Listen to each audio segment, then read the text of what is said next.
परमात्मा को पाने तथा उसका वास्तविक लाभ प्राप्त करने के लिए पवित्र बाइबल में प्रमाण है कि प्रभु ने मनुष्य को अपना ही स्वरूप बनाया।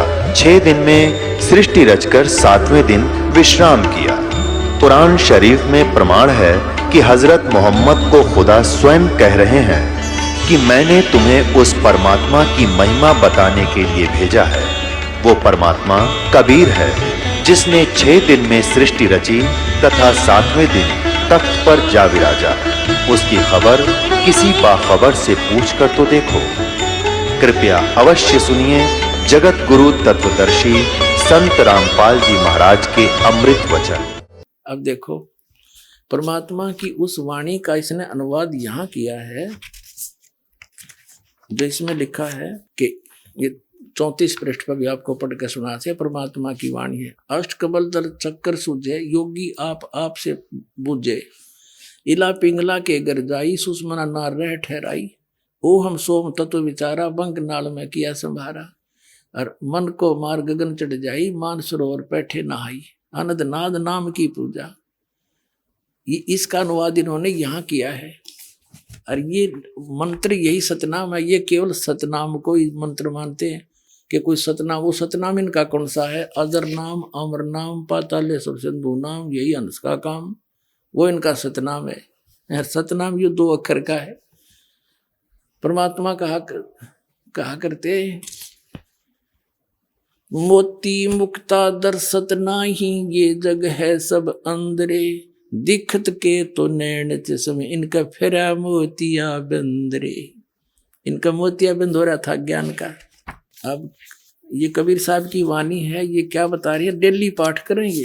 ये देखिएगा, ये 27 पृष्ठ है इन्हीं का, उसी का। ये प्रतिदिन जो करते हैं ना, ये मूल संध्या पाठ की ये पुस्तक जो अभी आपको दिखाई थी, इसके 27 पृष्ठ पर देखना।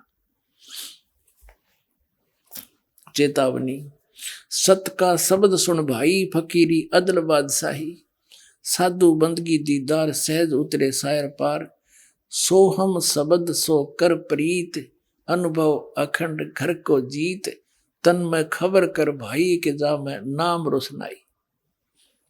अब यह इनके पास कि दसो हम नाम। आगे देखो, यहाँ दिखाते थोड़ा तो आगे 28 पृष्ठ पे, ये 28 पृष्ठ है मूल संध्या पाठ का। यहाँ क्या बताया नीचे? सोहम शब्द अजप्पा जाप, जहां कबीर साहिब आप ही आप। और फिर 29 पे पढ़ते हैं डेली ये, जागृत रूपी रहत है सतमत गैर गंभीर, अजर नाम बिन से नहीं सो हम सत कबीर। इन्होंने अनुवाद किया इस पिछली पंक्ति का, इसका इन अनुवाद की साडंगा किया है। हे भाई सतनाम शब्द का श्रवण करो, श्रवण सुन लो इसको। और फकीरी वह वस्तु है जो बादशाहों पर भी अपना शासन जमाती है। सोहम शब्द का अभ्यास प्रेम पूर्वक करने से निज स्वरूप का अनुभव होता है, निज घर सतलोक की प्राप्ति होती है। इसका अर्थ तो कुछ और है, पर इन नडंगा चढ़ाए रखे ना।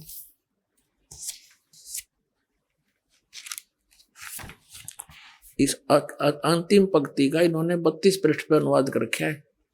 सतपुरुष का नाम अजर है, अमर है, उसका कभी विनाश नहीं होता, कभी क्षय नहीं होता। ये शाश्वत सतगुरु कबीर साहब स्वयं ही हैं, नाम वो खुद ही हैं, सोहम रूप में सदा सर्वता सत्य के रूप में विराजमान। इन रडंगा कर दिया उस अनुवाद का, कख नहीं पता इनको। आगे पता लग गया पुण्यात्मा, तुम्हें जब इस ज्ञान को समझ लोगे।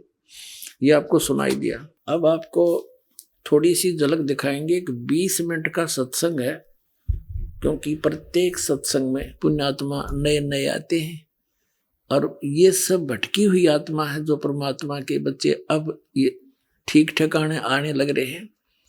इनको ये इन्होंने अभी तक विष फांका है। अब अमृत छकाएगा ये दास, अमृत पिलाएगा ये दास परमात्मा के यथार्थ ज्ञान का। आत्मा युगों युगों से भूखी है, एकदम तृप्त हो जाएगी। ऐसा ज्ञान दिखाऊंगा, सुनिए। जब कबीर परमात्मा ने धर्मदास जी से कहा था कि धर्मदास 5500 वर्ष बीत जाएगा कलयुग, तब मैं आऊंगा। और सब पंथों का नाश करके मिटा के एक पंथ चलाऊंगा। उसके लिए देखिएगा कबीर सागर। कबीर सागर संपूर्ण 11 भाग खेमराज श्री कृष्णदास प्रकाशन मुंबई के द्वारा प्रकाशित है।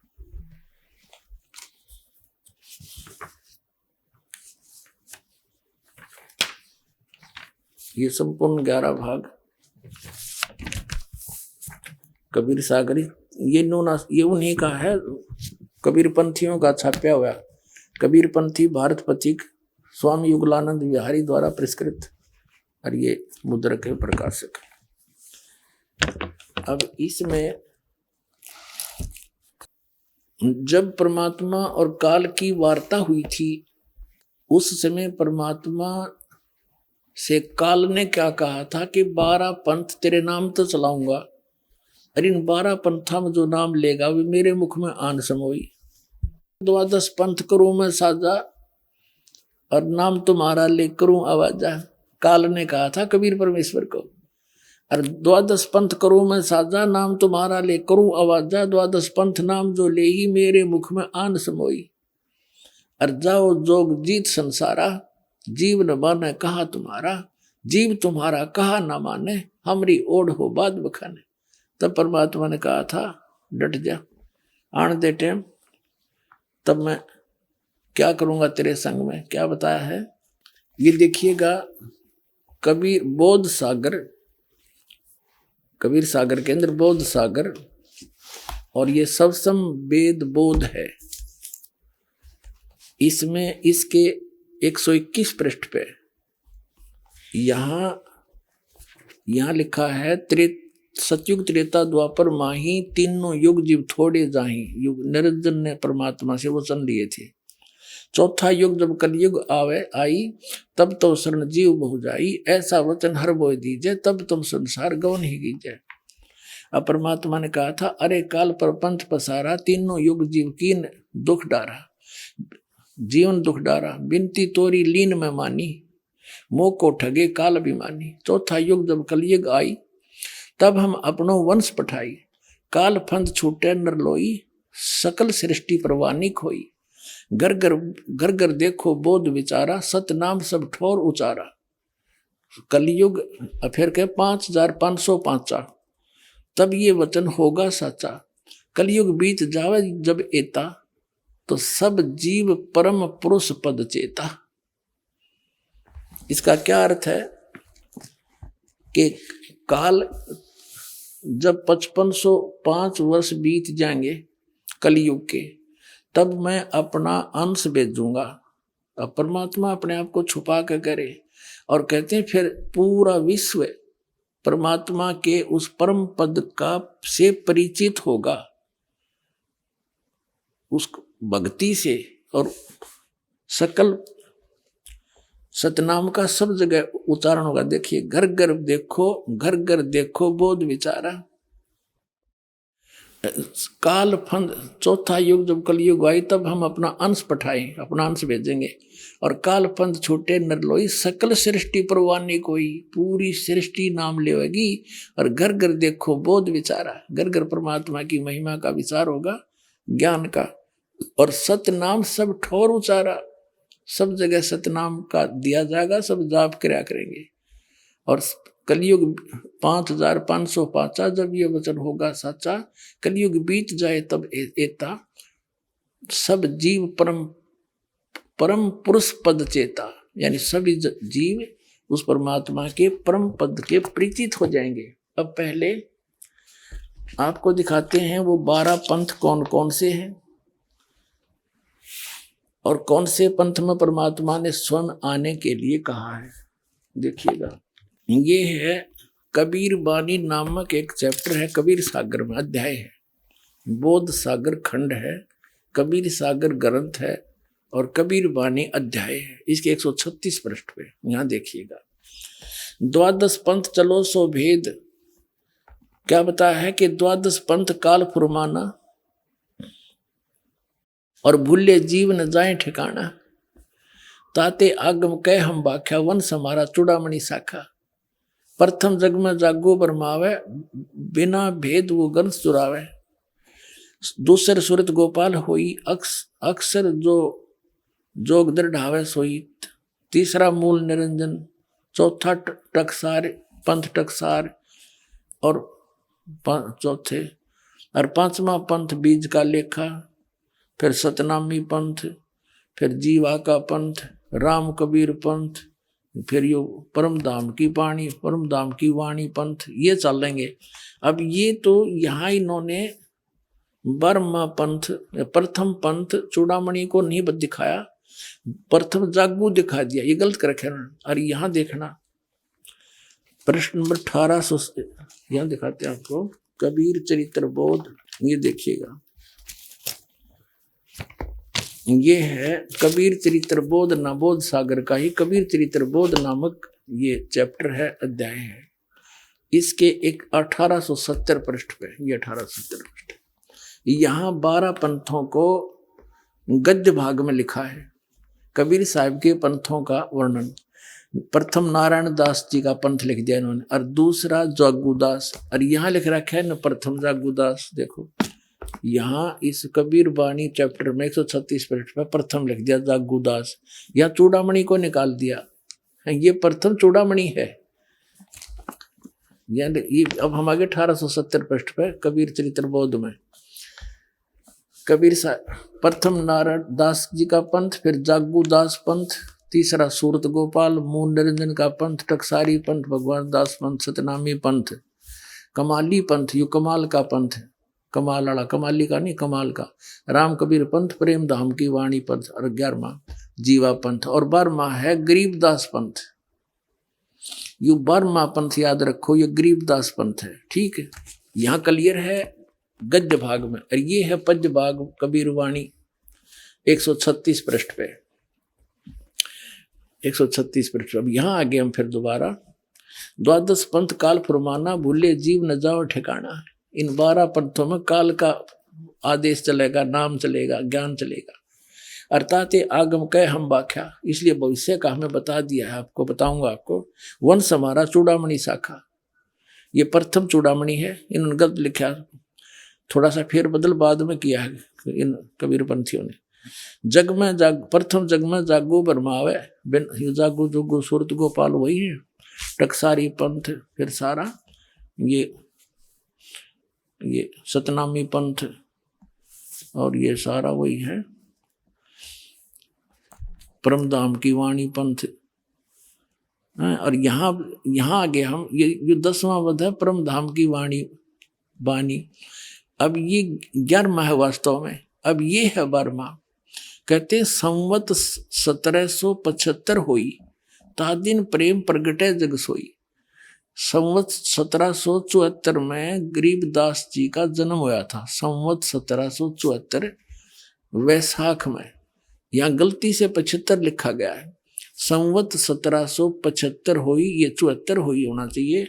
तादिन प्रेम प्रगटे जग सोई, 12वां पंथ का प्रवर्तक तब प्रगट होगा। आज्ञा रहे ब्रह्म बोध लावे, कोली चमार सबके घर खावे, यानी वो भेदभाव कम करेगा। साख हमारी ले जीव समझावे, असंग जन्म ठोड़ नहीं पावे। 12वें पंथ प्रगट हो वाणी, शब्द हमारे की निर्णय ठाणी। 12वें पंथ में, गरीबदास वाले पंथ में, मेरी महिमा की वाणी पुनः प्रगट होगी। पुण्यात्माओं, गरीबदास जी की वाणी में, क्योंकि परमात्मा मिले थे गरीबदास साहिब जी को छुडानी से, 10 वर्ष के बालक थे छुडानी गांव में, वहां से सतलोक लेकर गए थे धर्मदास जी की तरफ, फिर वापस छोड़ा था। परमात्मा को मालूम था कि 12 पंथा में कबीर पंथ के नाम से काल घुसेगा और नकली ज्ञान देगा, मेरे नाम का नामो निशान बता देगा ज्ञान का। तो अपनी प्यारी आत्मा गरीबदास जी को ले गए, फिर वापस गवाह बना के छोड़ गए।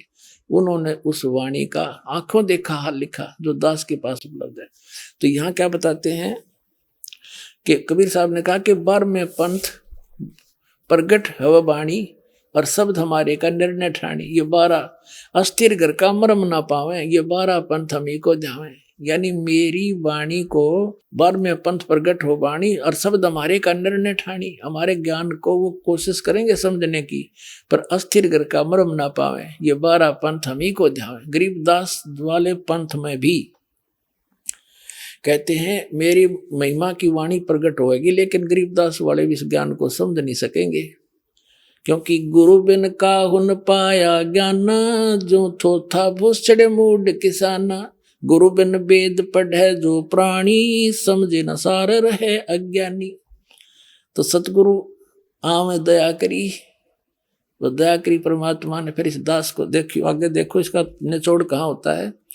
कहते 12वें पंथ प्रगट हो वाणी, शब्द हमारे का निर्णय ठानी। पुनः वाणी प्रगट होगी मेरी गरीबदास द्वारा, और अस्थिर घर का मरम नहीं पावे, सथाई लोग सतलोक नहीं जा सकते। ये 12 पंथ कबीर कबीर करेंगे, और मेरी महिमा मेरे ज्ञान को मेरी वाणी को पढ़ पढ़ कर पंथ चलावेंगे, लेकिन अस्थिर घर सतलोक नहीं जा सकते।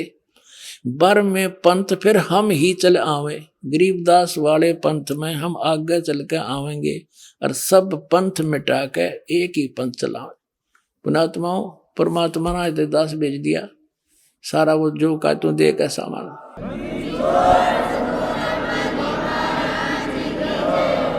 और इस दास का निकास गरीबदास पंथ से है। मेरे पूज्य गुरुदेव जी गरीबदास पंथ से संबंधित थे।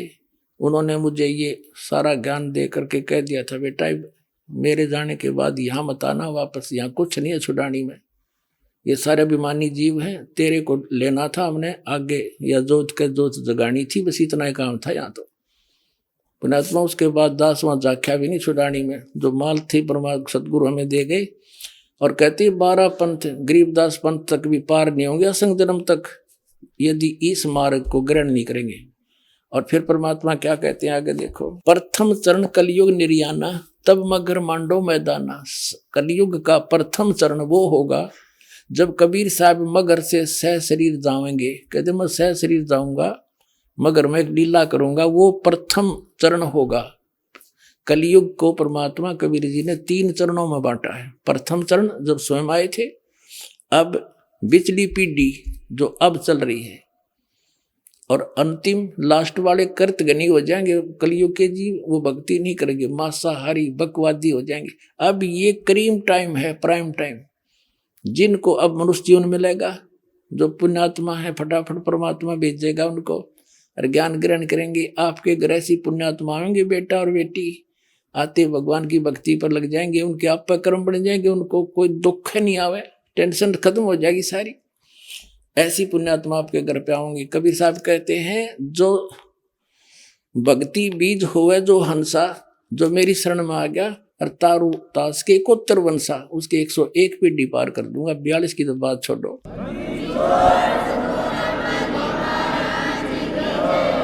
अब यहाँ हम कबीर बानी चैप्टर और बोध सागर का 137 पे पढ़ रहे हैं। प्रथम चरण कलयुग निर्याना, तब मगर मांडो मैदाना। धर्म राय यानी काल से मांडो बाजी, तब धर्म बोधो पंडित का जी। अब यहाँ कहते हैं 5505 तब ये शब्द होगा साचा। जब 5505 वर्ष कलयुग बीत जाएगा, तब ये बात मेरी साची होगी धर्मदास, तब तक तो यह ना जच्चा किसी के। अब देखो फिर कहते हैं, धर्मदास मेरी लाख दुहाई। ये मूल ज्ञान है, भूल नहीं। मूल ज्ञान कहीं बाहर ना जाई, पवित्र ज्ञान तुम जग में भाखो, मूल ज्ञान तुम गुप्ती रखो, गोई रखो। मूल ज्ञान बाहर जो पढ़ी, ये बिचली पीढ़ी हंस नी तरही।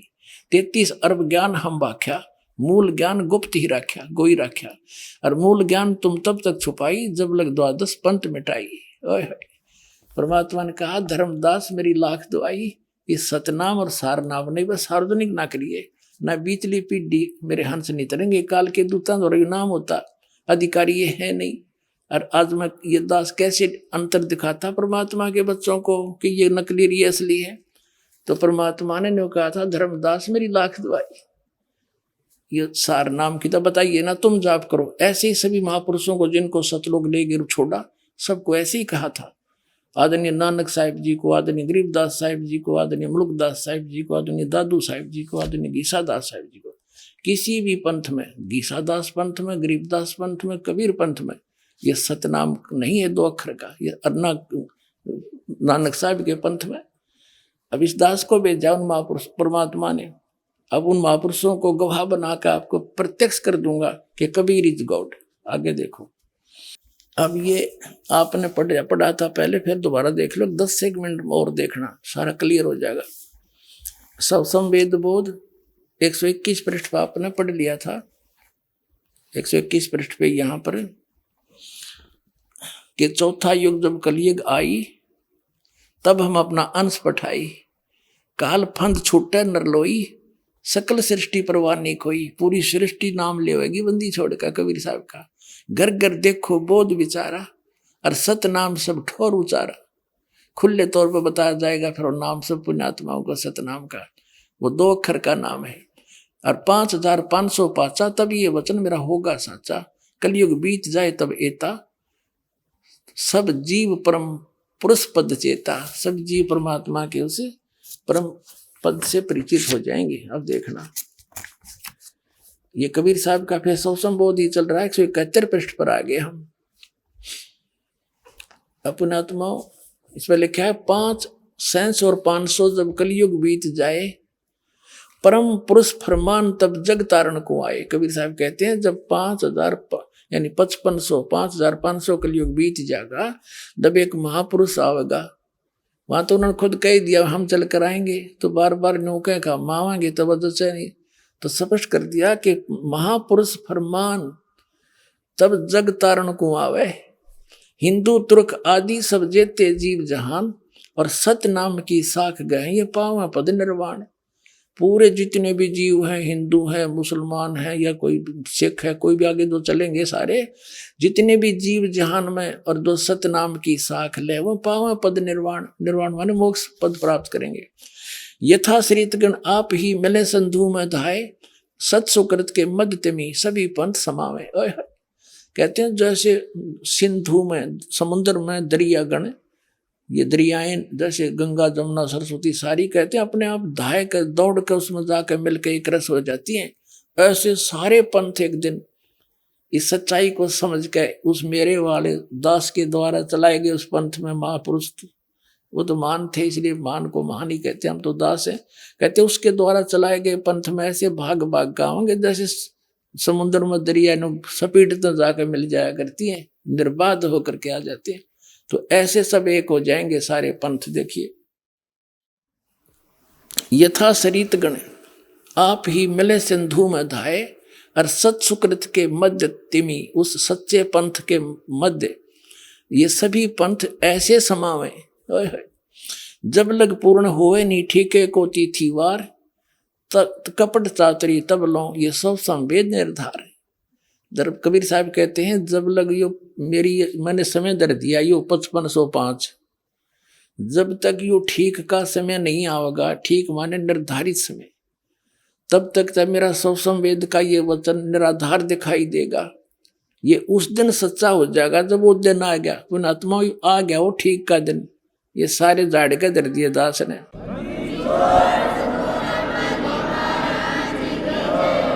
और यह कहते हैं कब जब लग पूर्ण होवे नहीं ठीके को तिथि वार, ठीक का यानी वो निर्धारित समय का, तब तक कपट चातरी तब लो, तब तक ये लोग कपट और छल कपट कर रहे हैं बेचारे।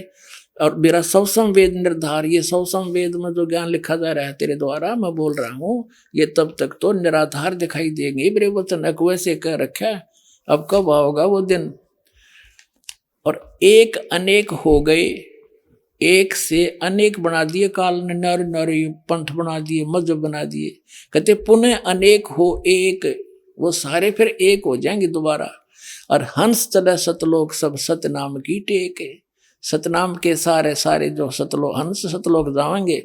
और घर घर बोध विचार हो दुर्मति दूर बहाए, और कलयुग में सब एक हो सोई बरतें सहज सुभावे। ओए होए, कहते हैं सब तो सतनाम लेंगे और कलयुग में सब नर नारी शुद्ध हो जाएंगे, ये बुराई छूट जाएगी। जहर दिखाई देगा, यूं रिश्वत लेते हैं और मंत्रियां तो के ये घोटाले सामने आ रहे हैं, ये जहर खा रहे हैं परमात्मा बिना ज्ञान के बालकों की तरह।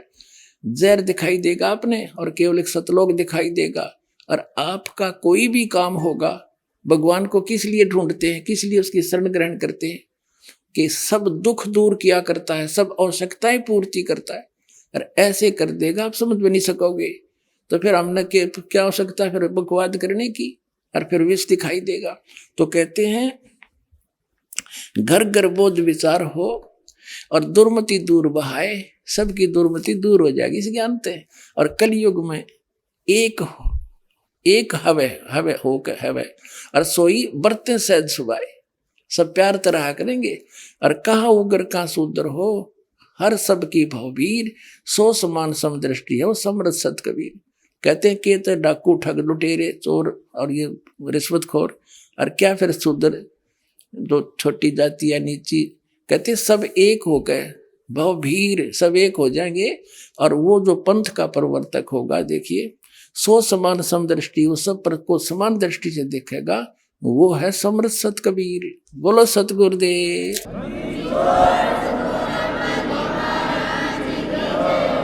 एक 5 मिनट का सत्संग और सुनाता हूं। पुण्यात्माओं, जैसे दास ने सत्संग आज प्रारंभ किया था कि ये जितने पुण्यात्मा संत महंत हैं, पुण्यकर्मी प्राणी हैं, और इनको काल ने सिलेक्ट कर लिया कबीर साहब के बच्चों को मिसगाइड करने के लिए। उनमें और वो पूर्व जन्म की पुण्यकर्मों से परिपूर्ण होते हैं, और लास्ट में उनका आगे चार्जर ठीक नहीं होता, पिछली बैटरी जब तक चले पुण्य, और फिर आगे इनकी भक्ति ठीक नहीं होती, फिर स्वयं दुर्गति को प्राप्त होकर मर जाते हैं। उनमें से एक राधा स्वामी पंथ से निकला हुआ पंथ जय गुरुदेव पंथ है, और उसके प्रवर्तक श्री तुलसीदास जी माने जाते हैं। और वो एक बहुत पुण्यकर्मी प्राणी थे, काल के फंस गए, और उन्होंने सन 1971 में इस दास के बारे में आकाशवाणी की थी कि वो एक महापुरुष आवेगा। देखो थोड़ी सी पढ़ेंगे जब अच्छा लगेगा। एक है ये जय गुरुदेव की वाणी, पुस्तक भाग 2, और ये है श्री वो तुलसीदास जी, जय बाबा जय गुरुदेव जी महाराज, परम संत तुलसीदास जी महाराज। हर इसके चेले कहें विश्व को शांति नहीं से मिलेगी, मिल गई शांति, दूना बिगड़ गया काम। अब ये है जय गुरुदेव की अमरवाणी, शाकाहारी सदाचारी बाल संघ से संकलित, प्रकाशक दिव्या शर्मा, 88 साकेत कॉलोनी, मथुरा उत्तर प्रदेश। मुद्रक है अर्जेंट प्रिंटर्स, पुराना बस स्टैंड, मथुरा उत्तर प्रदेश। इन्होंने पहले इसके 59 पृष्ठ पर चलते हैं। ये है इसका 59 पृष्ठ। इसने 28 अगस्त 1971 में एक आकाशवाणी करी तुलसीदास जी ने, जय गुरुदेव पंथ के प्रवर्तक ने। महापुरुष का जन्म भारतवर्ष के एक छोटे से गांव में, महापुरुष का जन्म भारतवर्ष के एक छोटे से गांव में हो चुका है 1971 को, और वह व्यक्ति मानव इतिहास का सबसे महत्वपूर्ण व्यक्ति बनेगा। उसे जनता का इतना बड़ा समर्थन प्राप्त होगा कि आज तक किसी को नहीं मिला है। वह महापुरुष नए सिरे से विधान को बनाएगा, और वह विश्व के संपूर्ण देशों पर लागू होगा। उसका एक झंडा होगा, उसकी एक भाषा होगी। 28 अगस्त 1971 को इसने ये प्रवचन कर दिए। फिर श्रद्धालुओं ने पूछा, भगवान जब वो आ लिया महाराज जी तो उसका पता बता दो, बहुत पीछे पड़ दिए। तो फिर इन्होंने देखिएगा 7 सितंबर, इसके 50 पृष्ठ पे लिखा है, शाकाहारी पत्रिका 7 सितंबर 1971 को इसने फिर आकाशवाणी वो वाणी अपनी भविष्यवाणी बोली। देखना, वह अवतार जिसके विषय में 28 अगस्त 1971 को इसने वाणी की थी, वह अवतार जिसकी लोग प्रतीक्षा कर रहे हैं, वह 20 वर्ष का हो चुका है। इस दास का जन्म, रामपाल दास का जन्म 8 सितंबर 1951 को हुआ, और 7 सितंबर 1971 को ये दास पूरा 20 वर्ष का होकर 8 सितंबर को जो है 21वें वर्ष में लग गया था। ये 7 सितंबर 1971 को ये दास 20 वर्ष का हो चुका था।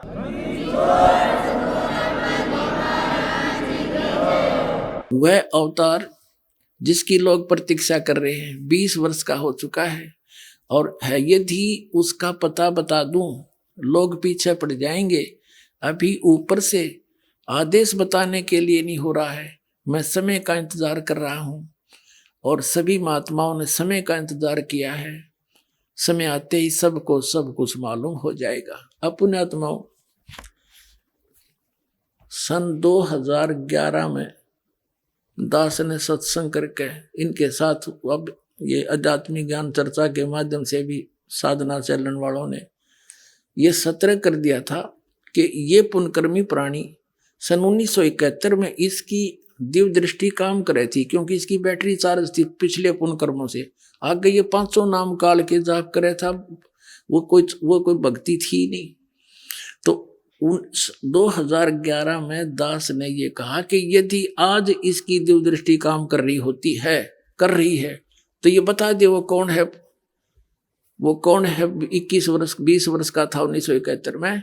इसको बता देना चाहिए कि बरवाला हमारे हर जाओ भाई, ले लो नाम, जाओ तो कल्याण करवा लो।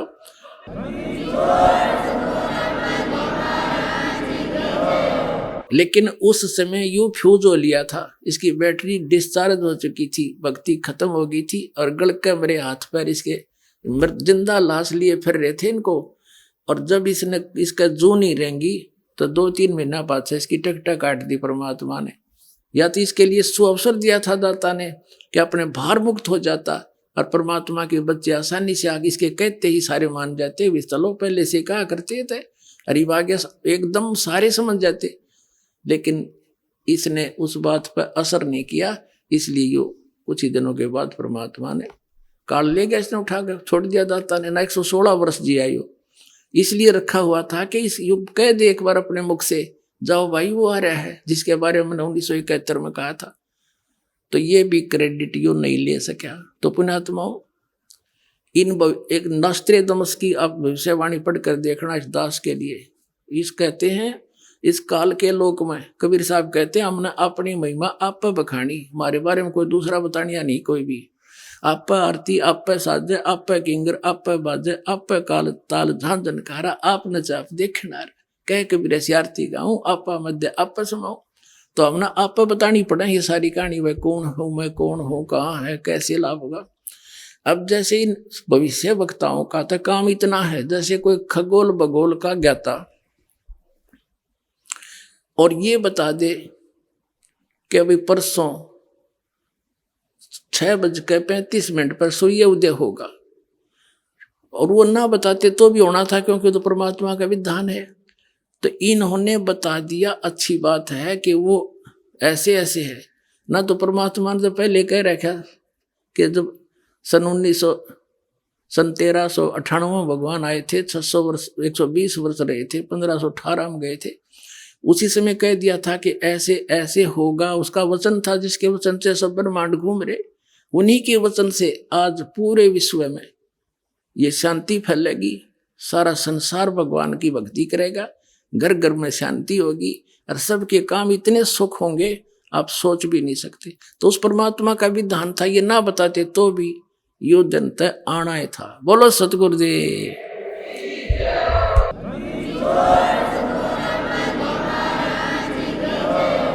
आज थोड़ा सा ज्यादा समय लिया बच्चों, पर ये अमृत कदे सुनन को नहीं मिला। तो कबीर साहब की रजा ना काल ये वचन बोलन दे, क्रोथा कांड करा दिया था इन्होंने, लेकिन दाढ़ निकली सच्चाई के सामने, उन हार माननी पड़ी। और आज देखो परमात्मा की जय जयकार होगी, आपके ऊपर रहम किया दाता ने। बोलो सतगुरुदेव।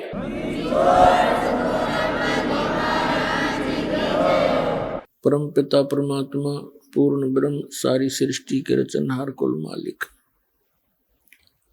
कबीर परमेश्वर जी की असीम रजा से आप सभी पुण्यात्माएं सत्संग सुनने के लिए उपस्थित हुए।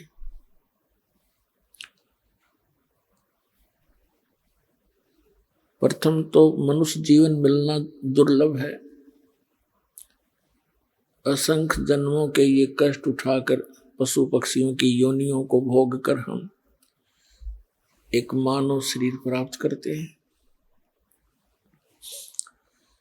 मानव शरीर प्राप्त होने पर सतगुरु का मिलना उससे भी दुर्लभ है। तो पुण्यात्माओं, आप कितने शुभ कर्मों से युक्त हैं, आप कितनी अच्छी आत्मा हैं। आप जी को ये दोनों ही दुर्लभ वस्तु सुलभ हुई। आप कोई आम आत्मा नहीं है, आप विशेष पुण्यकर्मी प्राणियों में से हैं। लखबर सूरा जूझ ही लखबर सावत दे, और लखबर यति जहान में तब सतगुरु शरणा ले। बहुत बहुत जन्मों तक आप परोपकारी प्राणी रहे हो, ऐसे शुभ कर्मी प्राणी आप रहे हो, कभी किसी का बुरा किया नहीं, परमार्थ में ही बहुत से जन्म आपने व्यतीत किए। लखबर सूरा जूझ ही लखबर सावत दे, लखबर यति जिहान में तब सतगुरु शरणा ले। और आप जी को परमात्मा कभी ना कभी किसी ना किसी युग में अवश्य मिले हैं।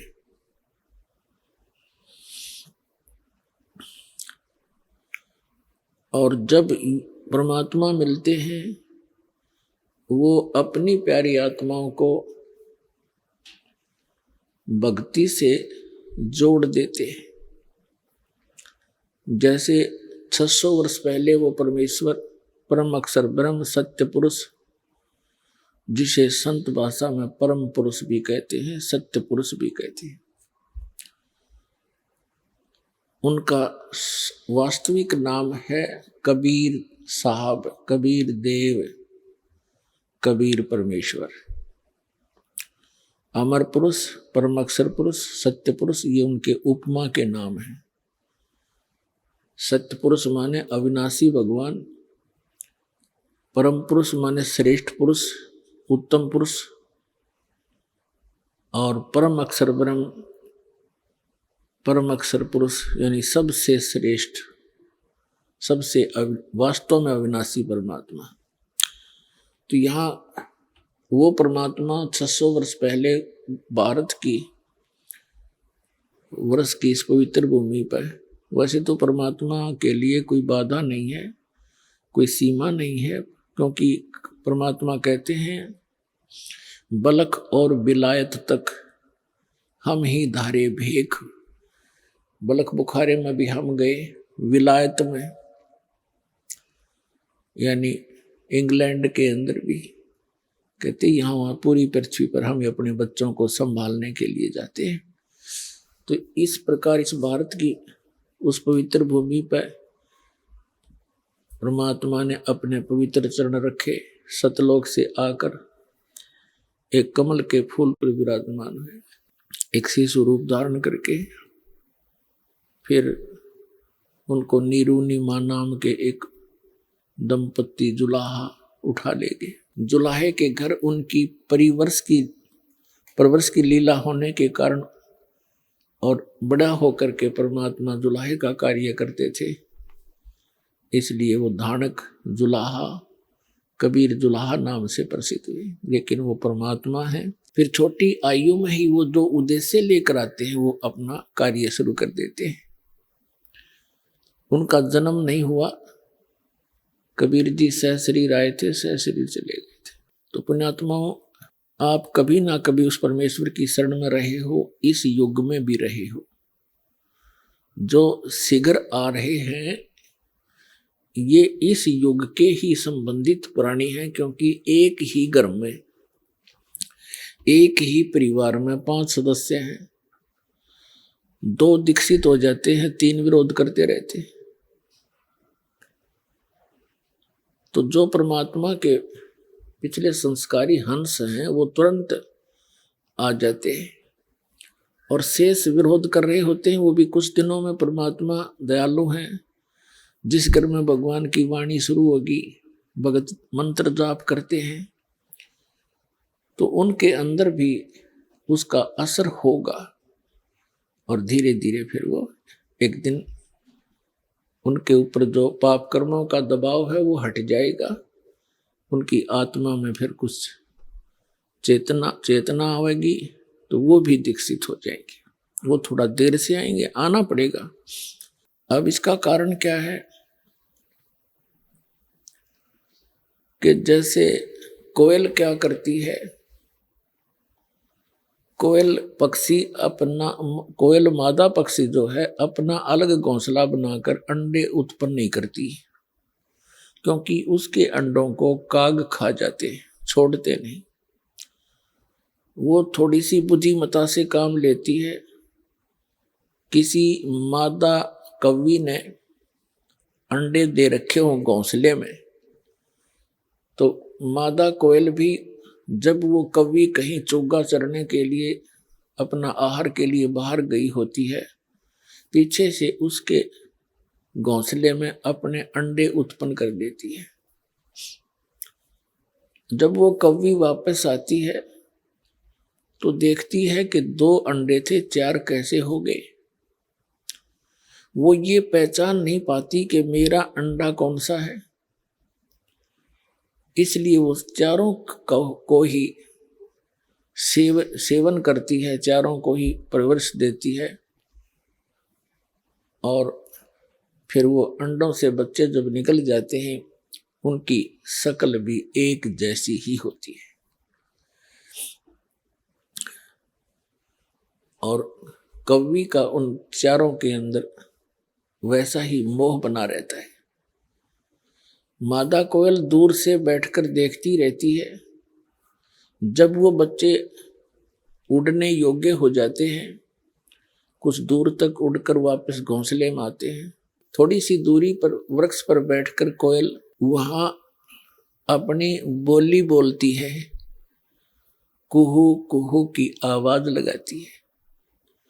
जो कोयल वाले बच्चे होते हैं वो अपनी माँ की वाणी को सुनकर, आवाज को सुनकर ऐसे चौकन्ने होते हैं, और कौवे वाले वो वैसे ही अपना मस्त रहते हैं, उनका उसकी वाणी का कोई असर नहीं होता।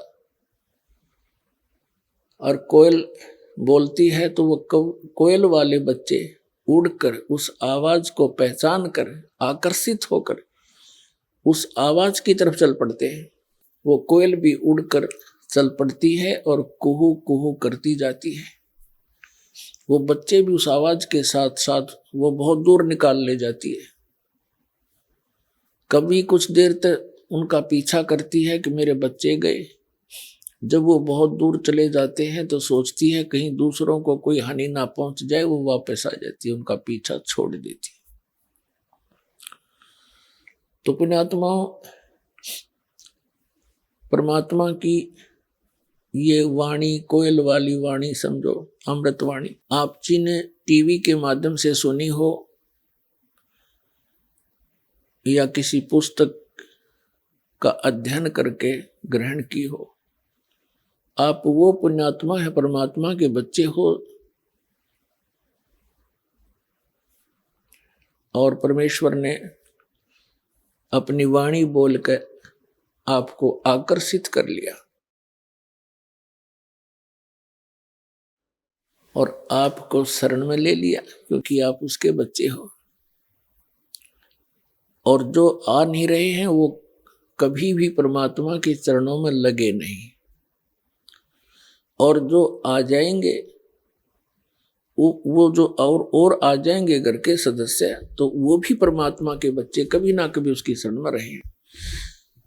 अब जैसे क्या बताते हैं कि तुलसी पिछले पाप से हरिचर्चा ना भावे, और जैसे जवर के बेगते भाई भूख विदा हो जावे। जैसे किसी को जवर हो जाए, मलेरिया हो गया, तो उसको आहार भी कड़वा लगता है, कौड़ा। मनुखा दाख भी कड़वी लगती है, और काजू किस्मत सेब संतरे और प्रतिदिन करने वाला आहार भी कड़वा लगता है। वो पदार्थ कड़वे नहीं है। उस जवर ने उसके शरीर की व्यवस्था बिगाड़ दी, जिसके प्रभाव से उसको स्वादिष्ट पदार्थ भी अस्वादिष्ट लगते हैं। तो इसी प्रकार कबीर तुलसीदास जी कहते हैं, तुलसी पिछले पाप तय हरिचर्चा ना भावे, और जैसे जवर के बेग से भूख विदा हो जावे। तो उनके ऊपर पाप कर्मों का दबाव अत्यधिक है, उनको पाप कर्मों का जबर बना हुआ है, मलेरिया बनी है। अब किसी को जबर हो जाता है, मलेरिया जबर हो जाता है, उसका उपचार क्या है कि ना चाहते हुए भी वो कुनीन की कड़वी कड़वी गोलियां खानी ही पड़ेंगी, और उन कड़वी दवाई को खाने से ही उसका मलेरिया जबर शांत होगा। और जितना नॉर्मल होता चला जाएगा उतनी ही भूख उभरती चली आएगी, और जब जबर समाप्त हो जाएगा, वही व्यक्ति जो पहले एक ग्रास भी मुख की तरफ नहीं कर सकता था, अब वो लुखी सुखी 3-3 4-4 रोटियां खाने लग जाता है। इसी प्रकार जिन व्यक्तियों जिन व्यक्तियों के बहन भाइयों के पाप कर्म अत्यधिक है, उनको परमात्मा की चर्चा अच्छी नहीं लगती। कबीर साहब कहते हैं, कबीर पिछले पाप से हरि चर्चा ना सुआवे, कै ऊँगे कै उठ चले, ना और बात चलावे। कहते हैं जिनके पाप कर्म ज्यादा हैं, जिसके कारण उनकी आत्मा पर अंतःकरण में एक ऐसी व्यवस्था बन गई, उनको परमात्मा की जो अमृत कथा वो भी अच्छी नहीं लगती, वो भी नहीं सुहाती। तो उसका इलाज क्या है? जैसे आप किसी अपने मित्र को, भाई को, बहन को, बहनें अपनी सहेलियों को, माता या किसी अन्य रिश्तेदार को समझाने की चेष्टा करते हैं, तो जिनके पाप अधिक है वो 2 मिनट के बाद कहते हैं, तो छोड़ इस बात ने, और बात बतला। और इस परमात्मा की चर्चा ने छोड़ कहते सारी रात चुगली करें जाओ किसी की, नो प्रॉब्लम। लेकिन भगवान की चर्चा उन्हें अच्छी ना लगती। अच्छी क्यों नहीं लगती? क्योंकि उनके पाप कर्मों का दुष्प्रभाव बढ़ रहा है। उसका इलाज क्या है? ये कुनीन खानी पड़ेगी, कड़वी, ना चाहते हुए भी खानी पड़ेगी, और तब भी बात बनेगी। तो उसका परमात्मा ने बहुत दया बख्शी है। जैसे एक परिवार में 5 सदस्यों में से 2 ने नाम ले लिया, 3 नहीं लेते, कोई बात नहीं। अब उनके पाप कम थे, तुरंत 1 के 2 टेबलेट्स थे, ठीक हो गए, क्योंकि ज्ञान तो उन्होंने भी सुना, तभी आकर्षित हुए। अब परमात्मा दया बख्शते हैं, प्रत्येक घर में सुबह आरती चले, दोपहर ने असुर ने कंदन रमैणी, सुबह नित्य में, शाम को आरती। ये तो खूब आवाज में लगाते हैं अपने घर में, सबके ऊपर असर पड़े। और बाकी उस घर के 2 सदस्य मंत्र जाप करते हैं, तो उस मंत्र के जाप की भी शक्ति अपने आप गंध वहां फैलती है, उसकी प्रभाव फैलता है परिवार में। तो वो जो नहीं नाम ले रखा, उनके भी असर होना शुरू हो जाता है। तो परमात्मा बड़े दयालु है। ये सभी उसी के बच्चे हैं। जो भक्ति ना करते वो भी मालिक के बच्चे हैं, वो निकम्मे बच्चे हैं। जो भक्ति कर रहे हैं वो अच्छे बच्चे हैं। उन निकम्मों को भी परमात्मा अच्छे बनावेगा, क्योंकि माता पिता यही चाहते हैं मेरे सारे बच्चे और ठीक हो जाएं। अब घर के सदस्य घर से बाहर कहाँ जाएंगे? परमात्मा की वाणी उन्हें सुननी पड़ेगी, और कभी ना कभी वो बुखार उतर जाएगा, और फिर वो उनसे भी आगे बैठे पाओगे बरवाड़ा आश्रम में। तो ये परमात्मा का ऑपरेशन है।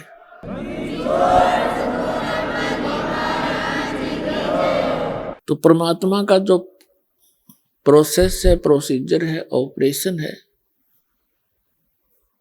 ये कंप्लीट होता है। इसमें कोई मीन मेख नहीं होती, कोई त्रुटि नहीं होती। वो जो कार्य करते हैं वो परिपूर्ण ही किया करते हैं। अब उन्होंने यूं काम शुरू किया है, उन्हीं के आदेश से, उन्हीं के वचन से सब कार्य शुरू हुआ है और ये पूरे विश्व में होगा। बतेरे बहुत दिन हो गया हमने डले डोत्या ने, आज तक बताओ क्या साथ लेकर गया कोई प्राणी? किसी का इतिहास देख लो। कबीर साहब फिर हमें ज्ञान देते हैं, हमें ये ज्ञान हो जाएगा कि यहाँ कितना ही धन जोड़ लेते हो आप, संपत्ति बना लेते हो और 1 सेकंड में मृत्यु हो जाती है। कोई काम है यो? सारा जीवन खो दिया और यहीं रख कर चले गए।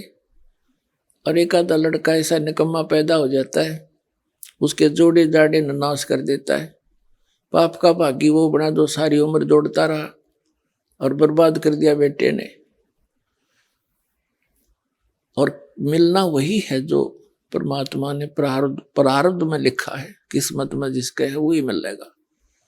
जब तक वो परमेश्वर कबीर जी की शरण में नहीं आती, और परमात्मा कबीर जी की शरण में आने के बाद फिर तो कहने की आवश्यकता है को नहीं। आपके भाग्य में ना होगा तो देगा परमात्मा। आइए अब हम उन श्रद्धालुओं के अनुभव जानते हैं जो जगत गुरु तत्वदर्शी संत रामपाल जी महाराज जी से दीक्षा प्राप्त कर चुके हैं तथा उनके द्वारा बताए गए भक्ति मार्ग पर चल रहे हैं। नमस्कार सर। नमस्कार जी। सर क्या नाम है आपका? चमन प्रकाश शर्मा। चमन शर्मा जी, आप कहाँ से हैं? ग्राम देहराचक, जिला अमरोहा, यूपी से। सर संत रामपाल जी महाराज से नाम दीक्षा आपने कब ली? 21 जून 2013 में। संत रामपाल जी महाराज से नाम दीक्षा लेने से पहले क्या आप कोई भक्ति साधना भी करते थे? हाँ जी, शंकर जी की भक्ति करता था और हनुमान जी की भक्ति करता था, और एक संत राजेदास जी थे, उनसे भी नाम लिया हुआ था। सर क्या कारण बना कि आप संत रामपाल जी महाराज की शरण में आए? एक दिन मुझे भी पता लगा कि ये गांव वाले जो ये लोग हैं, ये ऐसे ऐसे हरियाणा में किसी संत के यहाँ जाते हैं। तो उन्हीं का ही एक भतीजा उनके पास खड़ा था और बोला कि भी साधना चैनल पे सत्संग आता गुरुजी का, वो देखा करो और तुम्हें सब सवालों के जवाब मिल जाएंगे। तब मैं साधना चैनल पर सत्संग देखने लगा। संत रामपाल जी महाराज का सत्संग 3 घंटे आता था और मैं लगातार 3 महीने तक वो सत्संग देखने के बाद संत रामपाल जी महाराज की शरण में गया। सर संत रामपाल जी महाराज की शरण में आने के बाद आपको लाभ भी प्राप्त हुए? हाँ जी, लाभ तो बहुत प्राप्त हुए। पहले जब मैं शंकर जी की भक्ति करता था और हनुमान चालीसा का पाठ करता था तो उस समय हर साल मैं बीमार होता था, और बीमार इतना होता था कि मेरे पेनिसिलिन का इंजेक्शन लगता था और जब मैं ठीक होता था। और उसके बाद मुझे उस भक्ति को करते हुए फेफड़ों में पानी आ गया मेरे, और फेफड़ों में पानी आने के बाद टीबी की दवाई चली मेरी, और डॉक्टर ने बोल दिया था कि टीबी की अगर दवाई खाओगे तो तुम्हें मछली और अंडा ज़रूर खाना पड़ेगा, नहीं दवाई तुम्हें खा जाएगी। तो मरता क्या ना करता, मैंने वो भी करा। उसके बाद जब संत रामपाल जी महाराज की शरण में आया तो 2013 से आज तक ना ही मुझे कोई बुखार आया और ना ही मैं कोई दवाई खाता हूँ। मेरी वो बीमारी का यही पता नहीं लगा कि वो बीमारी मेरी कहाँ चली गई। दूसरा ये हुआ कि एक बार मैं और मेरा लड़का बोरिंग में जो खड्डा चिना हुआ था उसमें एक गोए गिर गई थी, उसे निकालने गए थे, और उसे निकालने के बाद मैं बोरिंग में पानी डालने के लिए लेने गया था। मेरे लड़के को एकदम अंधेरा सा आया और वो खड्डे में गिर गया। परमात्मा संत रामपाल जी महाराज की ऐसी कृपा हुई, ना ही वो दीवार में कहीं टकराया ना कहीं बोरिंग में टकराया, और सही सलामत बाहर निकल के बाहर आ गया। उसके बाद मेरे लड़के का मन नहीं लगता था पढ़ाई में। संत रामपाल जी महाराज से प्रार्थना करी कि मेरा पढ़ाई में मन नहीं लगता, तो गुरुजी ने आशीर्वाद दिया। संत रामपाल जी महाराज ने बोले बेटा आज के बाद तेरा बहुत मन लगा करेगा। उस दिन के बाद वही लड़का रात के 2-2 बजे तक पढ़ा, और फिर उसने जो भी सरकारी जॉब के लिए पेपर दिया उसमें उसका नंबर आता चला गया। उसने 3 नौकरी सरकारी छोड़ दी जैसे जैसे नंबर आता गया, और अब वो PSC में ट्रेनिंग कर रहा है। उसके बाद अब उसका रेलवे JEE में नंबर आ गया, और पुलिस वाली छोड़ कर वो JEE वाली करेगा। मालिक ने इतना जो है उसे लाभ दिया।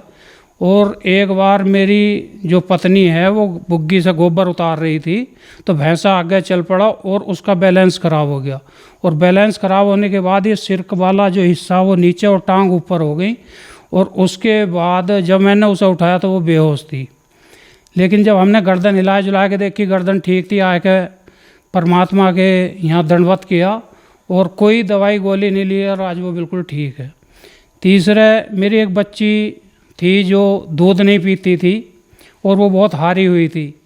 उसने परमात्मा संत रामपाल जी महाराज के फ़ोटो के आगे दंडवत प्रणाम करके प्रार्थना करी और आज वो 1.5 लीटर दूध दोनों टाइम में पीती है। और एक लाभ ये हुआ कि मेरी लड़की की रमैनी हुई, जो कि मेरा दामाद सरकारी नौकरी पे है। रमैनी, ये हमारे गुरु परंपरा में शादी को रमैनी बोलते हैं।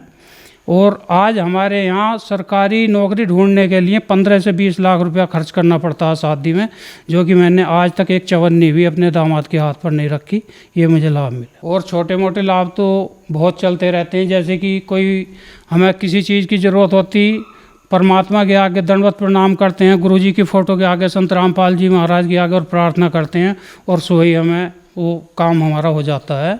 और जैसे कि किसी चीज़ की ऐसी ज़रूरत होती, अपनी ज़िंदगी में कभी मैंने अपने अकाउंट में 1 लाख रुपया नहीं देखा था, जो कि ये भी एक रिकॉर्ड है। लोग सुनने के बाद भी ये कहेंगे कि भी हाँ ऐसा नहीं हो सकता, लेकिन मैं खुद बता रहा हूँ कि कभी ज़िंदगी में अपना 1 लाख रुपये नहीं। आज मालिक ने पूरी मौज कर रखी, किसी चीज़ की कोई कमी नहीं। संत रामपाल जी महाराज की दया से आज हम पूर्ण रूप से संतुष्ट हैं और पूरा परिवार हमारा बहुत ही अच्छे से अपनी भक्ति करके अपने गुजारा कर रहे हैं। सर, क्या आप नशा भी करते थे? हाँ जी, कोई नशा ऐसा नहीं था जो मैं नहीं करता था, और नशा छोड़ने की कोशिश भी करता था, लेकिन नशा छूटता नहीं था।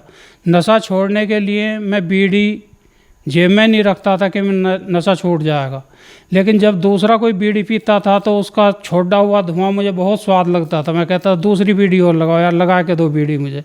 तो कहता था यार तेरे घर की दुकान है, बीड़ी मांग के पीता। तो मैं भिखारी और हो गया था उस नशा छोड़ने के चक्कर में, बीड़ी मांग के पीता था। फिर मैंने बीड़ी रखनी शुरू कर दी। और जब मैं सतलोक आश्रम बरवाला गया तो वहाँ मैंने रोहतक में भी बैठ के शराब पी थी कि अब हमें शराब नहीं पीनी और आज के बाद शराब नहीं पियेंगे। आज शराब भी पी, फिर वहाँ मैंने शराब भी पी और बीड़ी ख़त्म हो गई थी। तो जिंद से जो बस आश्रम के लिए आती हैं, उस बस पे बैठ के मैंने तम्बाकू भी खाया था।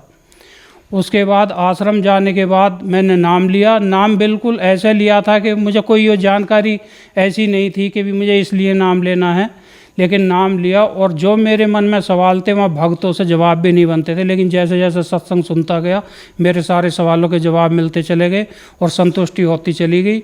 और घर आने के बाद वहाँ से जब मैं रोटी खाए के खाट पे बैठा तो मेरा हाथ ऑटोमेटिक ही सिराने पे गया बीड़ी उठाने के लिए, जबकि मन में कोई ऐसा नहीं था कि मुझे बीड़ी पीनी है।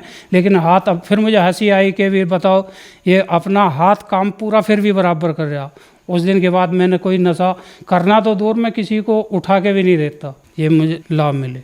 सर, संत रामपाल जी महाराज से नाम दीक्षा लेने के बाद आपको बहुत सारे लाभ प्राप्त हुए। तो जो दर्शक आज आपको देख रहे हैं वो भी किसी न किसी बीमारी से परेशान है या नशा नहीं छोड़ पा रहे हैं, उनके लिए आप क्या कहना चाहेंगे? उनके लिए मैं यही कहूँगा, जल्द से जल्द परमात्मा का ज्ञान समझे, संत रामपाल जी महाराज का ज्ञान समझे, पुस्तक पढ़ें और टीवी पे उनका सत्संग आता है, उनका सत्संग सुने। और सुनने के बाद जो उन टीवी के नीचे पीली पट्टी आती है उस पर नंबर दिए रहते हैं, उन नंबरों पर फ़ोन करें। और हर ज़िले में गुरुजी ने, संत रामपाल जी महाराज ने नामदान सेंटर खोल रखे हैं, वहाँ से नाम लें और ज्ञान प्राप्त करने के बाद में अपना कल्याण कराएं। धन्यवाद सर। नमस्कार।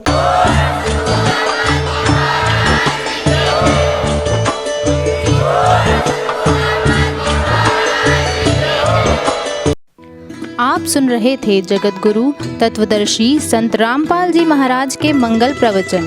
अधिक जानकारी के लिए संपर्क करें